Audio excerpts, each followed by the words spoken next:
സഭാതർക്കത്തിൽ സംസ്ഥാന സർക്കാർ നിയമനിർമ്മാണത്തിനുള്ള സാധ്യത തേടണമെന്ന് ആവർത്തിച്ച് യാക്കോബായ സഭ. സുപ്രീംകോടതി വിധിയെ തുടർന്ന് നഷ്ടമായ 52 പള്ളികളിലും ആരാധന നടത്താൻ ലക്ഷ്യമിട്ട് നടന്ന സമരപരിപാടിയിലാണ് സഭ മെത്രാപ്പൊലിത്തൻ ട്രസ്റ്റി ജോസഫ് മാർ ഗ്രിഗോറിയോസ് നിലപാട് വ്യക്തമാക്കിയത്. അതേസമയം പള്ളികളിൽ പ്രവേശിച്ച് ആരാധന നടത്താനുള്ള യാക്കോബായ സഭ നീക്കം സംഘർഷ സാധ്യതയിൽ പോലീസ് തടഞ്ഞു.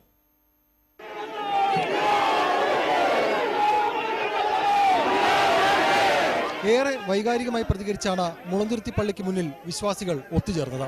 സമീപത്തെ താൽക്കാലിക സ്ഥലത്ത് നടന്ന കുർബാനയ്ക്ക് ശേഷം മെത്രാപ്പൊലിത്തൻ ട്രസ്റ്റി ജോസഫ് മാർ ഗ്രിഗോറിയസിന്റെ നേതൃത്വത്തിൽ 100-ലധികം വിശ്വാസികളാണ് പള്ളിയിൽ ആരാധനയ്ക്കായി എത്തിയത്. വിശ്വാസികളെ തടയില്ലെന്നും എന്നാൽ യാക്കോബായ സഭാ വൈദികരെയോ മെത്രാന്മാരെയോ ആരാധന നടത്താൻ അനുവദിക്കില്ലെന്നും ഓർത്തഡോക്സ് ഇടവക സെക്രട്ടറി നിലപാടെടുത്തു. പ്രാർത്ഥിക്കാൻ വരുന്ന ആരെയും തടയില്ല. പക്ഷേ മനഃപൂർവ്വം വിപ്ലവം ഉണ്ടാക്കുവാനോ അല്ലെങ്കിൽ വർഗീയ വിദ്വേഷം കുത്തിവെക്കാനോ ശ്രമിക്കുകയും സമരമുണ്ടാക്കാനോ വരുന്നവരെ പള്ളിയുടെ അകത്ത് സമ്മതിക്കില്ല. എന്നാൽ പള്ളിയിൽ കയറണമെന്ന നിലപാടിൽ അയവില്ലാതെ യാക്കോബായ സഭാ വിശ്വാസികളും വൈദികരുമടക്കം ഉറച്ചു നിന്നതോടെ സംഘർഷാവസ്ഥയായി. പോലീസ് സംയമനം പാലിച്ചു. ഏറെ നേരത്തെ വാഗ്വാദങ്ങൾക്കൊടുവിൽ സമരം തുടരുമെന്ന സഭാ നേതൃത്വത്തിന്റെ പ്രഖ്യാപനത്തിൽ വിശ്വാസികൾ പിരിഞ്ഞു.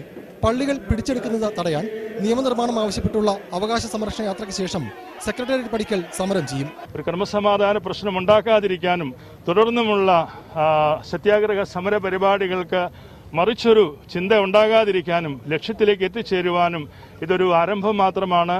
വടവുകോട് സെന്റ് മേരീസ് പള്ളിയിൽ പ്രവേശിക്കാനുള്ള യാക്കോബായ സഭാ വിശ്വാസികളുടെ നീക്കവും പോലീസ് തടഞ്ഞു. Thrissur Mannamangalam saint Mary's orthodox പള്ളിക്ക് മുന്നിലും യാക്കോബായ വിശ്വാസികളെ പോലീസ് തടഞ്ഞു.